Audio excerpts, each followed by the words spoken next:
Donc, ce matin, j'aimerais partager un peu avec vous parce qu'on entend beaucoup dans les paroles prophétiques, même ne serait-ce que dans la nature, qu'on entre dans une nouvelle saison. Une nouvelle saison. Mais est-ce que nous sommes prêts à aller de l'avant? Vous avez vu, le monsieur, il saute. Hein. Et il ne sait pas forcément où est-ce qu'il va atterrir. Mais voilà, quand on va de l'avant, ça demande d'avoir un but, d'être focalisé sur une certaine ligne de mire. Et ça demande aussi un certain courage, hein, parce que quand on se lance dans le vide, ben voilà, on sait que Dieu est là, mais on se lance quand même. Donc voilà, ce matin, j'aimerais parler avec vous de la motivation. C'est un mot qu'on entend, voilà, qu'on peut entendre, pas forcément dans le cadre de l'Église. Ça peut vous paraître bizarre de dire, tiens, la motivation, mais je pense que c'est quelque chose pour cette saison. Donc j'aimerais vous donner une définition, la définition du Larousse, hein, tout bêtement. La motivation se définit comme l'ensemble des éléments qui permettent à une personne d'adopter un comportement efficace. On adopte un comportement efficace en s'engageant de manière totale, volontaire et naturelle dans la réalisation de sa tâche ou d'un projet. Donc, c'est un comportement efficace en s'engageant de manière totale, volontaire et naturelle dans la réalisation d'un projet. La motivation nous pousse à l'action. La motivation, ce n'est pas statique. C'est quelque chose qui nous pousse à l'action, qui nous pousse à avancer. C'est ça. Donc, voilà, gardez en tête cette définition et ensemble, on va relire la prophétie que Trevor Baker a donnée pour nous, pour l'abri, il n'y a pas si longtemps que ça, le 13 mars, hein, c'était il n'y a pas si longtemps que ça. Et j'aimerais qu'on la relise ensemble en gardant dans notre tête cette définition. Donc, Trevor a dit, alors ça s'adressait à tout le monde, hein. Il n'y en a pas un qui était pas inclus dans le lot, donc ça s'adressait à tout le monde. Donc Trevor nous dit, sur un vêtement, on peut voir des coutures. Et j'ai vu des coutures qui étaient décousues, alors que les manteaux s'élargissaient. Mais le tissu autour des coutures était suffisamment large pour pouvoir être ensuite recousu, une fois le manteau élargi. Donc, bon, vous avez tous compris hein, qu'on allait être élargi. Voilà. Il va y avoir des changements de ligne, il va y avoir des limites qui vont changer. Voilà. Donc, mais vous remarquerez bien quand même que le tissu, il ne se déchire pas. Il est décousu, c'est propre. C'est quelque chose que Dieu fait intentionnellement. Voilà. Bon, c'est l'infirmière qui vous parle, hein, donc elle a une idée des coutures. Mais voilà, c'est quelque chose qui m'interpelle. C'est pas déchiré, c'est décousu. Donc c'est quelque chose que Dieu veut faire. Donc je reprends ce que nous dit Trevor. Dieu nous dit donc qu'il élargit les dons et l'onction de chacun. De chacun. De tout le monde. C'est ça. Personne n'est exclu. Et ben, peut-être que vous n'appréciez pas la phase où les anciennes coutures sont décousues. Bon, ben, c'est sûr que ce n'est pas forcément le moment le plus sympa. Hein, mais il faut passer par là. Mais c'est pour permettre à ce manteau d'être étiré et élargi pour de nouvelles capacités. Waouh, c'est intéressant ce but quand même. Dieu veut nous préparer au changement. Dieu veut nous amener à élargir nos capacités. Voilà. Trevor nous dit, j'ai vu aussi des personnes recevoir de nouvelles bagues, et plus particulièrement des bagues avec un sceau, car il veut que vous puissiez laisser une signature, une marque. Cette marque amènera une libération dans certaines situations problématiques. Bon, ça c'est sympa, hein, ça veut dire que s'il y a un problème, il y a une solution. Et j'ai demandé au Seigneur, mais de quoi s'agit-il ? Il a dit, je libère une nouvelle autorité. Je rappelle, c'est pour tout le monde. C'est pas juste pour certains qui sont là en haut de l'estrade. Plus personne, mais non, c'est pour tout le monde. Dieu libère une nouvelle autorité. Et il va aussi donner des nouvelles chaussures. On se rappelle, hein, les nouvelles chaussures. Des chaussures qui vont vous permettre d'entrer dans de nouvelles choses. Pour certains, vous avez besoin d'enlever vos chaussures pour mettre à la place des chaussures de running, des chaussures de sport. Parce que vous allez entrer dans une nouvelle vitesse. Et ça, c'est la motivation. Pour d'autres, vous devez les remplacer par des chaussures de travail. Parce qu'il y a des choses dans lesquelles vous devez vous engager. C'est aussi la motivation, hein, vous vous rappelez de la définition. Et sur lesquelles vous allez commencer à travailler. Et pour d'autres, vous allez devoir enfiler des chaussures de marche. Là aussi, il faut de la motivation, hein. Parce que Dieu vous emmène sur de nouveaux terrains. Il va vous enlever des sentiers battus afin de pouvoir être pionnier sur de nouveaux chemins. Waouh, ça aussi, quel but! C'est merveilleux. Alors, je reviens à ma définition et en fait, quelque part, on peut dire que la motivation, c'est un comportement. Est-ce que ce matin, vous souhaitez adopter ce comportement? Alors, voilà, j'aimerais qu'ensemble, on puisse demander au Saint-Esprit de nous aider. Et si vous voulez déclarer avec moi ce verset d'Acte 1, Seigneur, que nous puissions recevoir une puissance, le Saint-Esprit survenant sur nous, pour être tes témoins. Oui, on a besoin de ton aide, Saint-Esprit. Viens nous aider ce matin. Amen. Donc, voilà, quand on revient à notre définition, on voit que c'est un engagement total. Un engagement total. Volontaire aussi. Ben voilà, hein, c'est ma volonté. Si je ne veux pas, j'ai le droit. Hein, je peux rester assis sur ma chaise. Pas sûr qu'il se passe bien grand-chose, mais voilà. C'est un engagement volontaire et c'est un engagement naturel.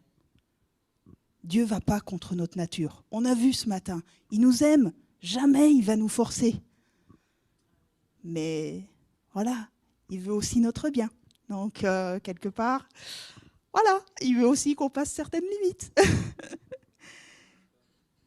Donc voilà, ça nous rappelle l'exhortation de Paul dans les Romains. Je vous exhorte donc, frères, par les compassions de Dieu, à offrir vos corps comme un sacrifice vivant, saint et agréable à Dieu, ce qui sera de votre part un culte raisonnable.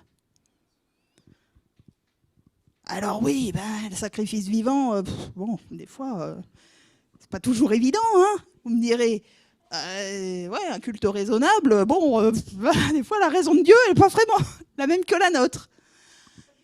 Mais pourquoi faire?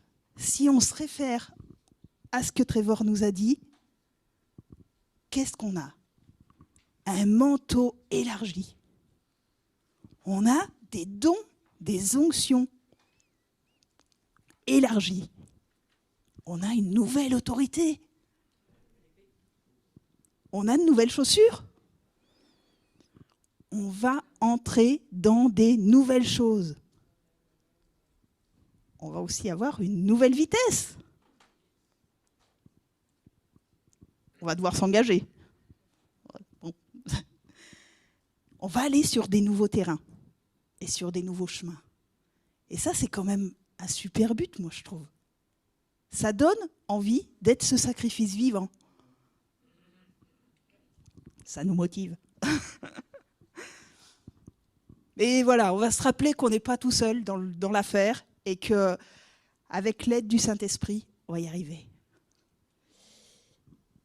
Voilà, ça nous demande de nous engager, de passer à l'action, mais on va y arriver. C'est quelque chose d'indispensable. C'est pas toujours facile, parce que, voilà, on voit dans le monde, c'est de plus en plus l'individualisme qui parle. C'est moi en premier. Et puis, il y a aussi l'insatisfaction qui fait que, voilà, des fois, ça pourrait nous pousser à viser nos propres objectifs et pas forcément ceux de Dieu. Engageons-nous. Engageons-nous. Alors, ensemble, on va regarder, parce que dans la parole de Dieu, on a plusieurs exemples d'hommes et de femmes de foi qui se sont mis en action. Alors, vous pourriez m'en citer plein. Moi, je vais m'attarder un petit peu plus sur Abraham. Et j'aimerais vous lire le verset de Hébreux 11, verset 8. C'est par la foi qu'Abraham, lors de sa vocation, obéit et partit pour un lieu qu'il devait recevoir en héritage, et qu'il partit sans savoir où il allait. C'est pas évident, hein. Là, on parle d'un voyage physique, mais c'est la même chose pour les nouvelles saisons spirituelles. Voilà, quand on ne sait pas où on va, c'est pas évident. Et voilà, Dieu, il a emmené Abraham, il l'a guidé dans le voyage de sa vie. À chaque pas, il était là. Abraham ne savait pas où il allait, il avait juste la ligne de mire qui était le pays qu'il devait recevoir en héritage. C'est vaste, hein? Il ne lui a pas donné l'adresse, hein? Il n'avait pas de GPS pour rentrer l'adresse et lui dire tournez à gauche, tournez à droite. En fait, si, il avait un GPS, il avait le Saint-Esprit. Enfin, il avait quand même une direction. Et c'est... Voilà, c'est... Oublions pas que nous aussi, on a une direction, qu'on a un GPS. Parce que si Abraham, lui, ne savait pas forcément où il allait, nous, on sait qu'on a le royaume de Dieu qui arrive. On sait que Jésus-Christ revient. On a quand même cet avantage, entre guillemets, sur Abraham, bien que certainement Melchizedek ait dû lui donner quand même lui dire beaucoup de choses. Mais nous, on a quand même Jésus qui est passé par là, entre-temps, et qui nous a donné une vision du royaume qui arrive. On a un avenir, on le sait. On n'est pas sans espérance. Et c'est ça qui doit être notre moteur pour avancer, pour aller de l'avant. Bon, alors, est-ce qu'on est prêt pour ce voyage? Même s'il doit être en terrain connu. Hein? Est-ce qu'on est prêt pour ce voyage? Est-ce que vous êtes prêts pour ce voyage, vous? Est-ce qu'on est prêt à sortir de nos limites? Est-ce qu'on est prêt à sortir de notre zone de confort? Peut-être même de nos peurs, hein, pour pouvoir atteindre ce pays des promesses. Est-ce qu'on est prêt? Est-ce qu'on en a envie? Qu'est-ce qui va nous aider à avancer? la motivation va nous aider à avancer. Et puis, on l'a demandé au Saint-Esprit, hein. Dieu nous a donné cette puissance. On l'a déclaré ce matin et on veut le tenir pour certain. On l'a reçu, cette puissance. Alors, voyons un peu ensemble comment cultiver cette motivation. Donc, la première chose que j'aurais envie de partager avec vous, c'est qu'on doit se préparer. On doit se préparer et on doit aussi faire un pas après l'autre. Vous voyez sur cette jolie photo de chaussures. Les chaussures, hein, vous vous souvenez des chaussures de Trevor, hein, celles qui doivent courir, celles qui doivent travailler, celles qui doivent marcher. Enfin, il y en a plein de sortes, hein, plein de différentes. Et puis vous avez vu, il y a plein de pointures différentes. Hein. Ça veut dire que petit, grand, moyen, tout le monde est inclus dans l'histoire. Donc, préparons-nous. Parce que, voilà, si par exemple, quelqu'un qui... on va imaginer un sportif. Voilà, il se dit, demain, je vais aller courir. S'il se dit, demain, je vais aller courir, puis qu'il ne prépare rien, puis voilà. Il va avoir besoin de préparer son sac. Et puis pour être sûr d'aller courir et de ne pas oublier, il va mettre ses chaussures devant la porte. Comme ça, il est sûr que voilà, il va aller voir les chaussures et que on doit se préparer. Et voilà, on doit nous aussi, pour cette nouvelle saison spirituelle, nous préparer, avoir notre matériel prêt. Notre matériel, c'est quoi? C'est la parole de Dieu, les paroles prophétiques qu'on a reçues, que la communauté a reçues, les différents dons. Et tout ça, ça doit être prêt. On doit aussi faire des pas. Vous voyez, on a dit qu'il fallait avancer, hein, c'est dans la définition, hein, on s'engage. Mais si on a des buts inatteignables, on va se lasser. On a besoin de faire des petits pas, les uns après les autres, pour aller jusqu'au bout. Et ne méprisons pas les petits commencements. C'est pas parce que c'est un petit pas que Dieu ne le voit pas.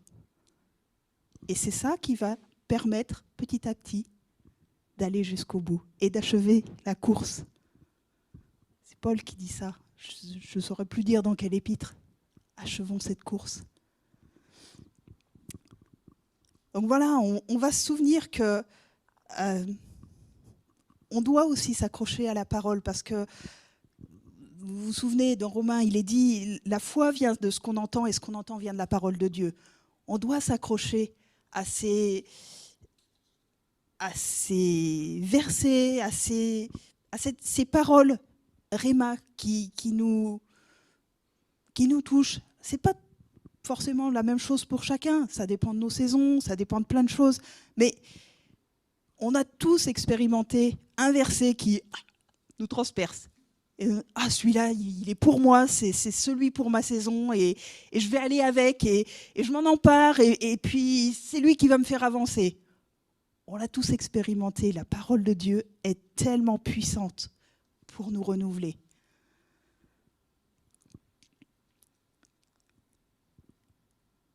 Dieu est un bon Père. Il nous donne de bonnes choses. Il veut nous donner de bonnes choses. Mais voilà, il attend aussi une action de notre part. J'aimerais lire avec vous Matthieu 7, les versets 7 et 8. Demandez et l'on vous donnera. Cherchez et vous trouverez. Frappez et on vous ouvrira. Car quiconque demande reçoit, celui qui cherche trouve, et l'on ouvre à celui qui frappe. Waouh! Vous remarquerez que Demander, chercher, frapper, c'est des verbes d'action. C'est des verbes où il faut faire quelque chose. Ça demande une action de ma part. Et puis, il y a une progression dans ces verbes. On demande, on cherche, on frappe. Il y a une progression. Et puis, vous remarquerez que Dieu est bon. Il y a une réponse à chaque verbe d'action. Dieu répond. C'est impressionnant quand même, quand on y pense. Dieu répond. Si on lui demande, il va nous donner. Si on cherche, on va trouver. Si on frappe, on va nous ouvrir. Dieu ne nous laisse pas sans réponse. Mais on doit demander, chercher et frapper. Donc voilà, c'est Dieu, il attend ça. Je l'imagine derrière la porte en train de se dire, mais qui c'est qui va frapper que je puisse ouvrir? Qui c'est qui va me demander quelque chose que je puisse donner? Qui est-ce qui va chercher pour que je puisse me laisser trouver? Ah, c'est tellement, Dieu est tellement bon. Donc, voilà, une première chose qui peut nous motiver, c'est de nous préparer et de faire un pas après l'autre. Une deuxième chose, c'est de regarder la distance parcourue, les choses qu'on a déjà accomplies. Alors, vous voyez, super rétro, on est bien d'accord, pour tous ceux qui avaient le permis, on ne conduit pas en regardant son rétro, hein. Enfin pas que. Ça pourrait être dangereux un peu. Mais s'il est là, c'est qu'il y a une raison. Et de temps en temps, on a besoin de regarder dans le rétro. On a besoin de se rappeler ce qu'on a déjà accompli avec Dieu. Si on prend l'exemple de la communauté, si on prend l'exemple de l'abri, tout le travail qu'on a accompli en cartographie, la distance parcourue. Alors là, et puis avec les kilomètres. Hein. Alors, certes, tout le monde n'a pas forcément été en Italie, en Grèce, en Turquie, dans les pays avec tous les stands que je saurais... oui, dans tous les stands que je ne saurais pas forcément redire, mais tous les stands, et même l'Iran, et même jusqu'à la Chine. Oui, tout le monde n'y a pas été physiquement, mais tout le monde était là. Tout le monde était là. Ce n'était pas que quelques-uns. Tout le monde a fait ce parcours. Waouh! Quand on se rappelle tout ça, c'est encourageant quand même, c'est énorme. C'est quand même impressionnant. On a envie d'achever la course, on a envie d'aller plus loin. Plus haut. On ira un petit peu plus haut. Avec la Mongolie, Dieu voulant. Dieu veut. On va y aller. Et wow, c'est quand on regarde tout ça, on n'a pas forcément tout compris. Franchement, on a été, enfin, moi personnellement, j'ai été dans des pays et voilà, j'y étais parce que j'étais obéissante. J'y étais. Mais maintenant, quand on regarde, wow, quand on peut avoir ces échanges dans le cadre des Watchmen avec des Chinois ou avec, on se dit mais mais Seigneur, tu nous as donné l'opportunité de faire des choses dans ces pays. On a fait des choses pour toi. On n'a même pas forcément l'idée de qu'est-ce que ça a donné. Mais on a semé des graines. On a été obéissant. Et Dieu, il voit ça. Dieu, il le voit ça. C'est ça. On doit reconnaître nos victoires. On doit les reconnaître. On doit voir ce qu'on a accompli. Et surtout, on doit s'en réjouir. Parce que c'est les victoires de Dieu au travers de nous. Parce que quand même, c'est nous qui avons été marcher sur ces territoires. Ces victoires, c'est les victoires de Dieu au travers de nous. Alors, on ne va pas se prendre de melon, hein, on ne va pas se dire on est super, voilà. Non, on ne va pas prendre de l'orgueil, mais on va être reconnaissant. Mais merci Seigneur de ce que tu nous as permis d'accomplir. Mais merci Seigneur. Mais sans toi, on n'aurait pas pu. Merci Seigneur. C'est seulement par la grâce de Dieu qu'on a parcouru ce chemin. Alors Seigneur, moi je te demande, ce matin, ouvre les yeux de chacun d'entre nous pour voir ce qu'on a accompli avec toi. C'est peut-être pas aller marcher en Chine. C'est peut-être juste avoir tenu la main d'un enfant qui était dans la peine. C'est peut-être juste avoir donné un sourire à quelqu'un qui en avait besoin. Qu'est-ce qu'on a accompli avec toi, Seigneur? Montre-nous, parce qu'on a besoin de pouvoir te donner notre reconnaissance pour ces choses accomplies. On a besoin aussi d'en faire mémoire dans nos temps de prière. De dire, Seigneur, tu te souviens, on a fait ça ensemble. Est-ce qu'on ne pourrait pas aller un peu plus loin? Voilà. Et puis, il n'y a pas que l'exemple de la Carto. Vous vous souvenez, tous les chants merveilleux qui sont sortis de la maison de la Forge, la maison de prière de la Forge? Vous vous souvenez, derrière ce rideau bleu dans la salle de la terrasse? Alors non, c'est pas le rêve bleu, mais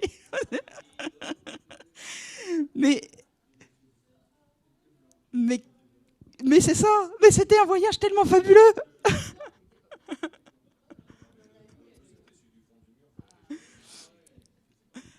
En tout cas, voilà, on a fait des choses avec Dieu. On veut continuer. Oui, bien sûr, Israël, bien sûr. Et on pourrait avoir tellement d'autres exemples. Mais c'est fabuleux quand même. C'est fabuleux. Donc voilà, on a besoin de cette chaîne de transmission. La chaîne de transmission de la motivation. Alors, c'est possible uniquement grâce au sang de l'agneau. Hein. Il n'y a que ça qui relie. Alors, voilà, c'est le fil rouge entre ces différentes diapositives. C'est le fil rouge qui a permis aux Hébreux de fuir l'Égypte, qui a permis aux premiers martyrs de vivre ce qu'ils avaient à vivre, et qui permet aussi aux hommes et aux femmes de l'Église actuelle d'être participants du royaume de Dieu. Voilà. Chacun transmet, chacun active cette chaîne de motivation. Et voilà, parce que grâce au sang de l'agneau, mais aussi parce qu'ils ont vu en esprit ce que les prophètes avaient annoncé. C'est quelque chose qui les a motivés. Et pour les premiers martyrs, jusqu'à donner leur vie. On a besoin d'une motivation qui pourrait nous emmener jusque-là. C'est tellement important. Rappelons-nous ça. Donc voilà, on a besoin de se rappeler ces accomplissements. On a besoin de s'en rappeler, de s'en réjouir, parce que Dieu veut nous donner encore plus. Dieu veut que nous allions encore plus loin. Pour notre vie à nous, pour notre assemblée, pour notre ville, et jusqu'aux nations.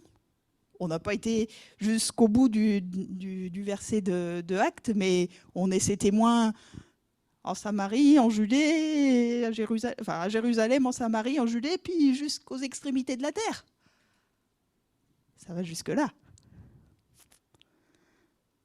Voilà. Donc c'est aussi une façon de se motiver que de regarder la distance parcourue.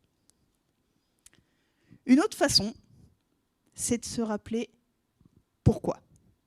pourquoi est-ce que je fais ce que je fais? Pourquoi? Parce que voilà, quand ça devient un peu plus dur, que c'est quand le début c'est facile, hein, on est content, on est enthousiaste, et puis le temps avançant, on est des fois un petit peu moins enthousiaste et un petit peu voilà, quand les difficultés arrivent, il faut se rappeler pourquoi. C'est une question qui est importante. Parce qu'il faut qu'on sache de façon sûre et inébranlable pourquoi on fait les choses. C'est ça qui nous permettra de tenir et de ne pas abandonner. Parce que si on connaît les buts, si on connaît la fin de l'histoire, on a l'espérance. C'est comme le phare dans la nuit. On voit la petite lumière là-bas au fond, puis on se dit, allez, c'est là qu'on va. Oui, ok, c'est peut-être un peu noir autour, c'est peut-être pas facile, il y a peut-être des obstacles sur le chemin, mais la lumière là au bout, je la vois, je sais où elle est. Et cette espérance, c'est cette lumière au bout du chemin. Apocalypse 3, verset 11 nous dit « Voici, je viens bientôt. Tiens ferme ce que tu as, afin que personne ne te prenne ta couronne. » Tiens ferme ce que tu as. Qu'est-ce qu'on a? On a Jésus. Hein, on a aussi la motivation. Mais qu'est-ce qu'on veut tenir ferme? Notre Jésus. C'est... Voilà. Parce que Dieu prépare une épouse qui tiendra ferme dans les mauvais jours. Et je ne vous apprends rien. Hein. Ça arrive. C'est déjà là, mais ça va s'accentuer. Et on a besoin de pouvoir tenir ferme. Parce que cette épouse, elle sait qu'elle appartient à son Jésus, qu'elle se prépare pour lui. Elle est ferme, elle est inébranlable. Vous vous souvenez quand, alors je sais pas, je ne saurais plus trop dire quand, on a reçu à l'abri pour la deuxième fois cette parole prophétique, creuse encore. C'est Isabelle qui, voilà. Jeff Collins pour la première fois, il y a quelques années en arrière. Et Isabelle, il y a un an, il y a 6 mois, 1 an, creuse encore. Ah, ok. On pourrait se dire, alors t'es gentil Dieu, mais alors ça on a déjà fait. Hein, vous ne voudrez pas en donner une autre? Un truc nouveau quoi. Non, Dieu il a dit creuse encore. Ok, bon, alors voilà, on peut se dire, non, ça j'ai déjà fait et j'ai pas envie. Ou alors, on peut se motiver. On peut se remettre à creuser. On peut se remettre à creuser nos vies, on peut se remettre à creuser les révélations que Dieu nous a données, les paroles prophétiques que Dieu nous a données pour entrer dans cette nouvelle saison. Et on est bien d'accord, hein, on a vu dans le rétro qu'on n'a pas rien fait en attendant, entre les deux paroles prophétiques, creuse encore. On n'a pas rien fait, mais creuse encore. Voilà, on a besoin de remettre les choses sur l'ouvrage. Et puis, voilà, je vais vous donner un petit témoignage, parce que je vais vous parler un peu de ma vie, parce que cette question « pourquoi ?» ça a été quelque chose qui a été un peu central dans ma vie. Je pense que tout le monde dans la salle sait, mais pas forcément sur Internet. Donc, j'ai déménagé, j'habitais dans la région de la Bourgogne, et j'ai déménagé il y a à peu près 12 ans pour me rattacher à la communauté de l'Abri. Pourquoi? Déjà parce que j'y ai trouvé Jésus, hein, déjà, hein, mais également parce que je ne voulais pas mourir de faim spirituelle, hein, on est d'accord, il y a à manger en Bourgogne, il y a même à boire.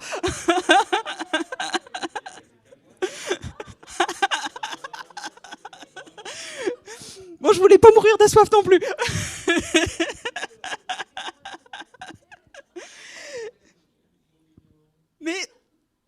j'étais quand même dans un endroit de désert spirituel, il faut quand même le dire. Hein. J'étais dans un endroit où c'était pas facile au niveau spirituel. Et voilà, j'avais deux choix. J'avais le choix de rester dans ce que je connaissais, un travail que j'aimais énormément.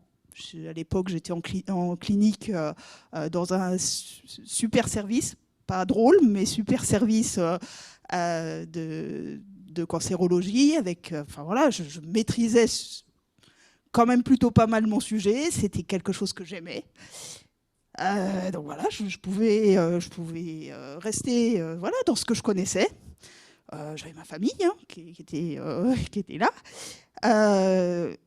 Donc j'avais ce choix-là de dire, ouais, même s'il y a Jésus là-bas à 200 km, non, moi je veux rester dans ce que je connais.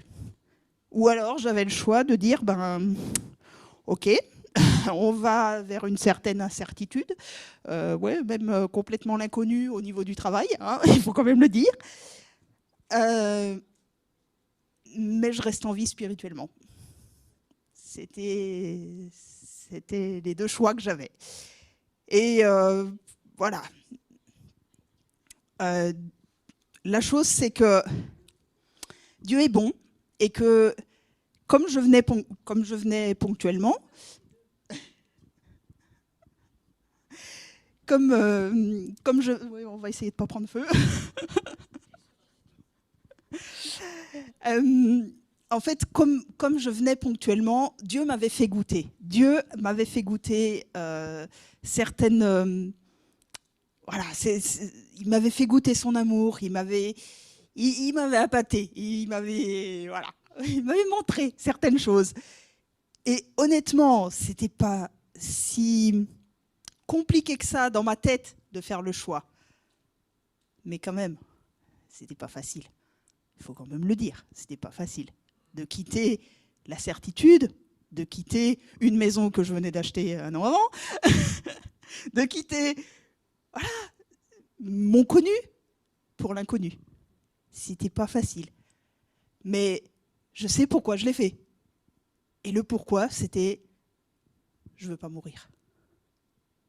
Alors on est d'accord, je ne serai pas morte physiquement, mais je veux pas mourir spirituellement. Je veux continuer à vivre ce que j'ai goûté. Je veux continuer, je veux aller plus loin.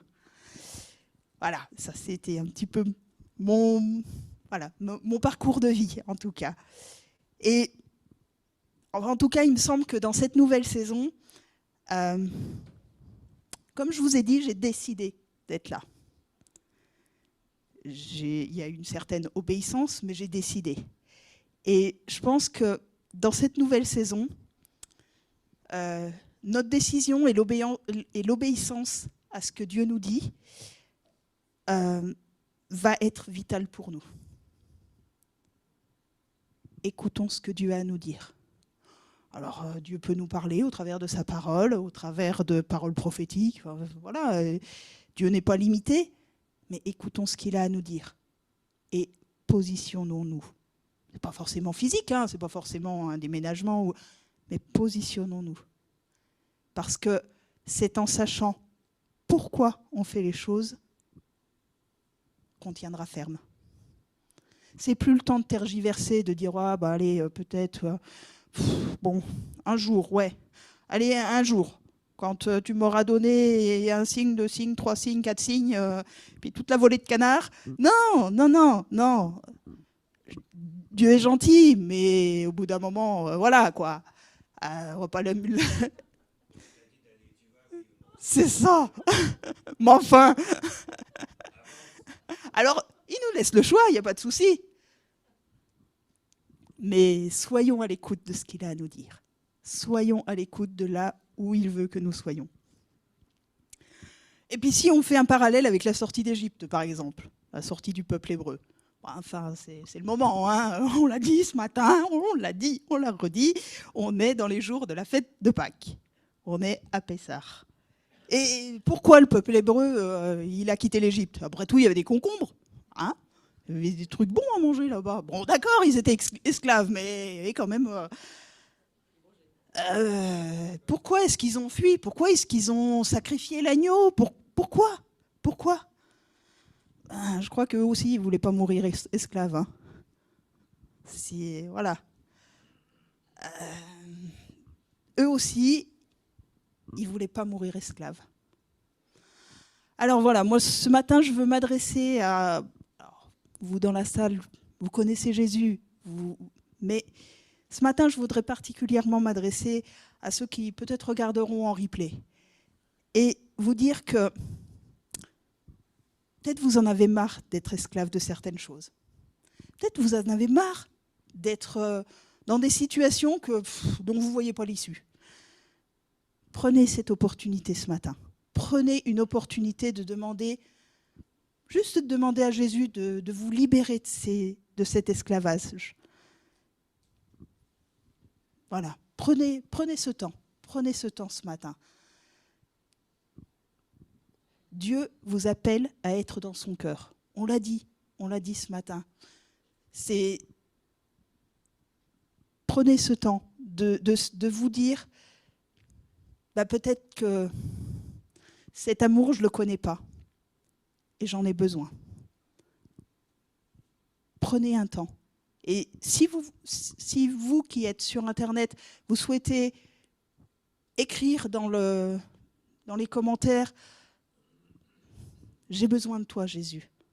Faites-le. Faites-le, prenez cette opportunité ce matin. C'est important. C'est important. On a dit, on a besoin de savoir là où on doit être. Et certains, ils ont besoin d'être dans le cœur de Dieu ce matin. Donc, voilà, c'est le temps. C'est le temps. Et c'est le temps aussi de regarder ce qui nous semble impossible avec une nouvelle perspective. Dieu veut nous donner une nouvelle vision. Prenons de la hauteur. Prenons de la hauteur pour voir autrement. Pour voir avec le cœur de Dieu, par exemple. Pour voir par le Saint-Esprit. Dieu veut transformer nos impossibles en possibles. C'est impressionnant de le voir comme ça. C'est 2 lettres. Mais Dieu veut transformer nos impossibles en possibles.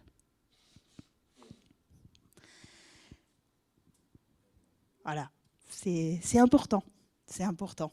Parce que par nous-mêmes, ça peut être impossible. Mais avec Dieu, c'est possible. Voilà, donc, se rappeler pourquoi on fait les choses. Il y a une autre facette aussi, c'est que pour rester motivé, on a besoin d'entrer dans le repos. On a besoin d'apprendre à nous reposer. Et on est d'accord que se reposer, c'est pas forcément rien faire. C'est apprendre à se ressourcer en Dieu. Hein. C'est pas forcément être les doigts de pied en éventail. C'est pas que. Ça peut être ça. On a besoin aussi d'un repos physique. On a aussi besoin d'un repos physique, mais c'est pas que.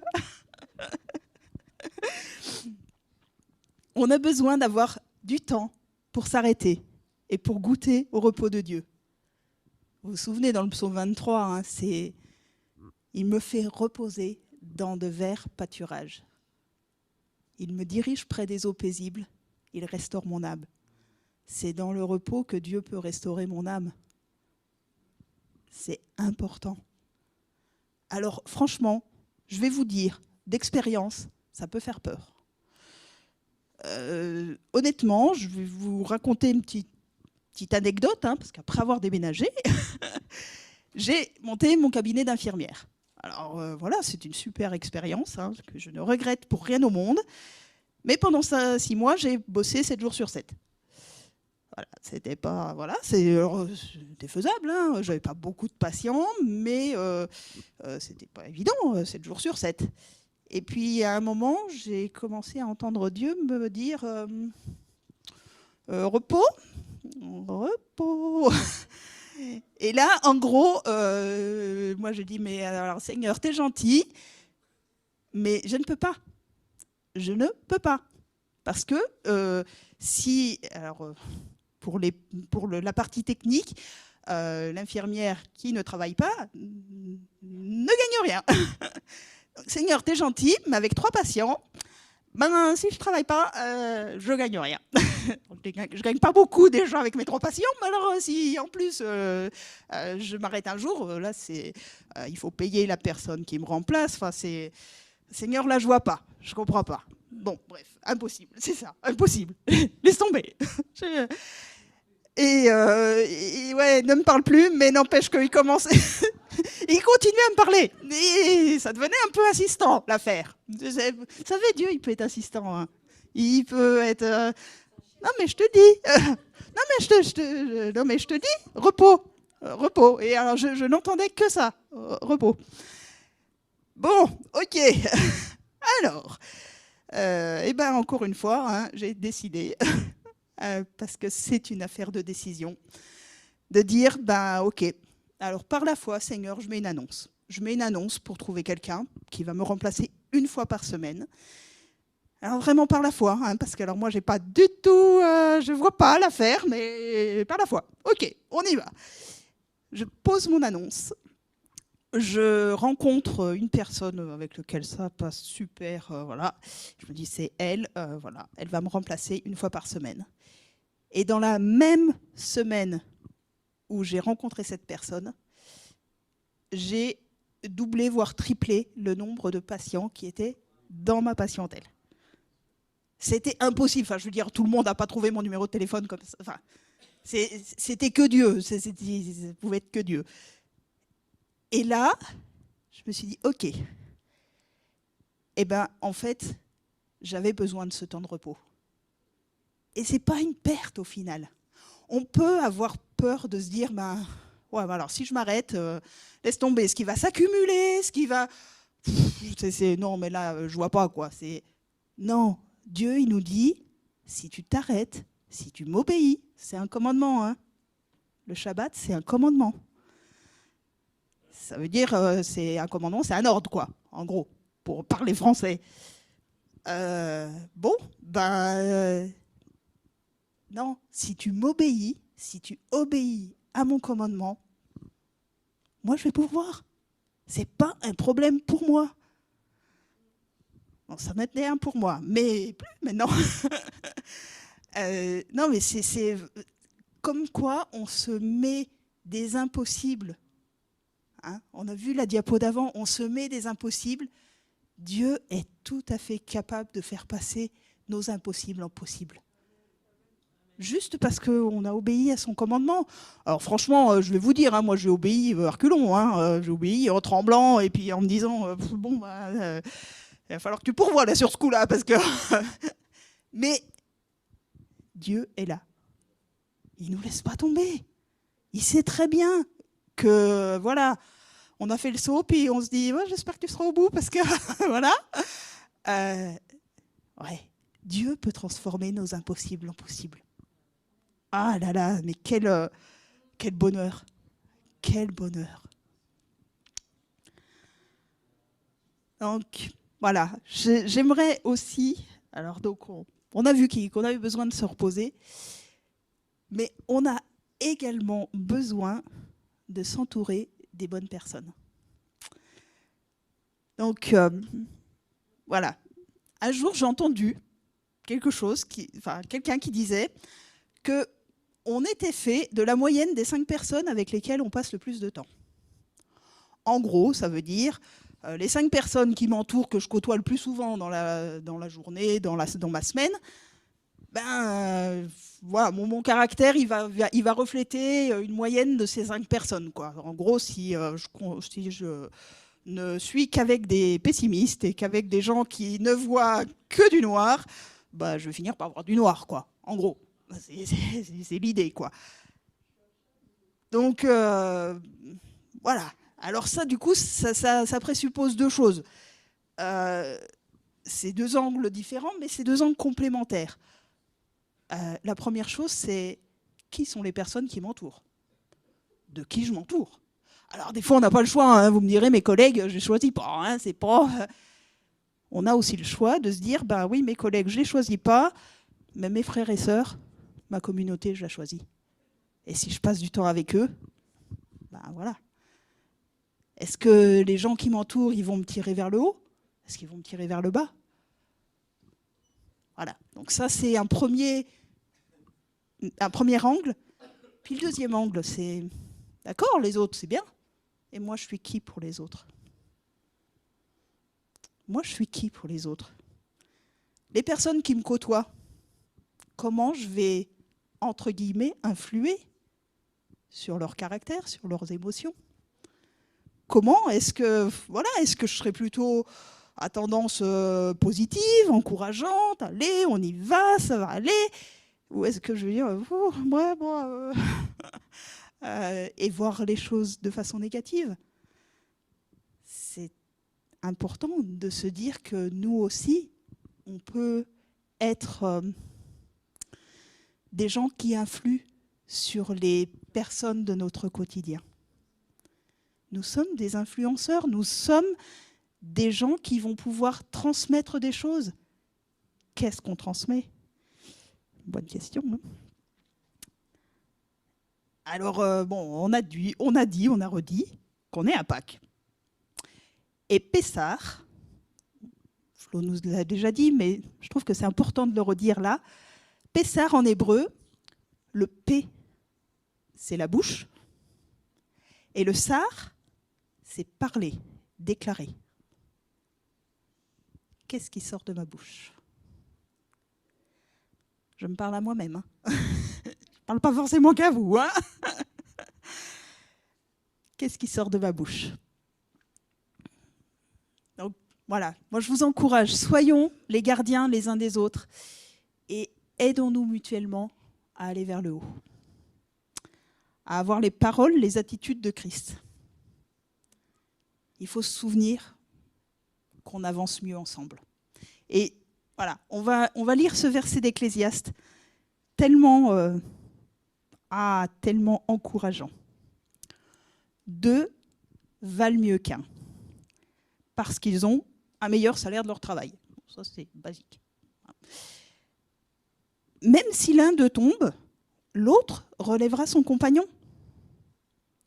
Mais malheur à celui qui est seul, parce qu'étant tombé, il n'aura personne pour le relever. Et si quelqu'un force l'un ou l'autre, les deux pourront lui résister. À 2, on est plus fort. La corde à 3 cordons ne se rompt pas facilement. Il ne faut pas oublier, en ce moment, on ne nous parle que distanciation sociale. Alors attention, hein, je ne vais absolument pas contre les directives gouvernementales, on est bien d'accord par rapport à la santé, mais distanciation sociale, quand même. N'oublions pas la force de la communauté. N'oublions pas la force qu'on a à être ensemble.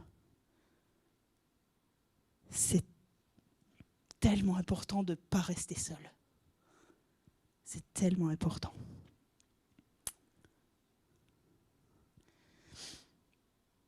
Donc voilà, un petit peu, on a fait un petit tour d'horizon de la motivation ce matin. Et pour conclure, je voudrais vous donner quelques synonymes tirés du dictionnaire. Donc ça peut être des synonymes qui vont vous surprendre, mais moi je trouvais que c'était super intéressant. Donc être motivé, c'est être épris, donc épris, amoureux, enfin voilà, être excité ou être enthousiaste à propos de quelque chose. Donc en fait, il faut qu'on se rappelle que la motivation, c'est une émotion puissante. On se rappelle que les émotions, ça a été créé par Dieu, et c'est pas que mauvais. Il y a des bonnes émotions, elles sont pas toutes négatives. Il faut juste savoir ce qu'on fait avec, quoi. en gros. C'est nous qui devons diriger nos émotions et pas elles qui doivent nous diriger. Donc voilà, c'est une émotion puissante qui s'empare de quelqu'un à propos de quelqu'un ou de quelque chose et qui se manifeste par des signes extérieurs d'admiration, de contentement et d'exaltation.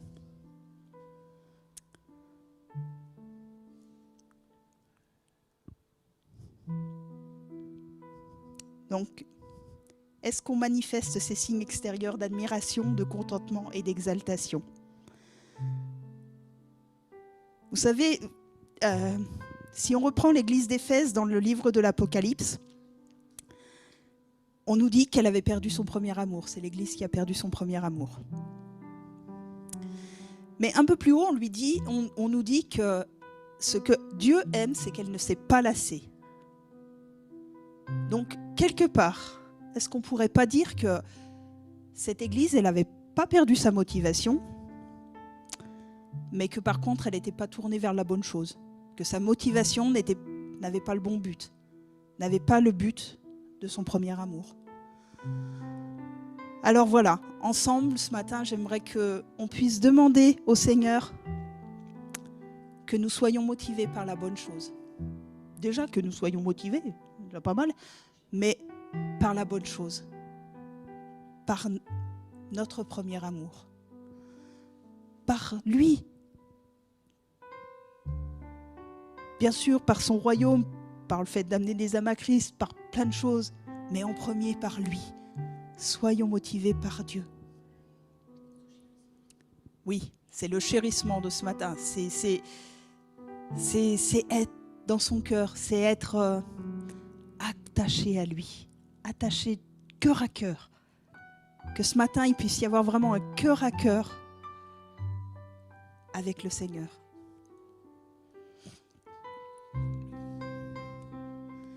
Prenez ce temps ce matin.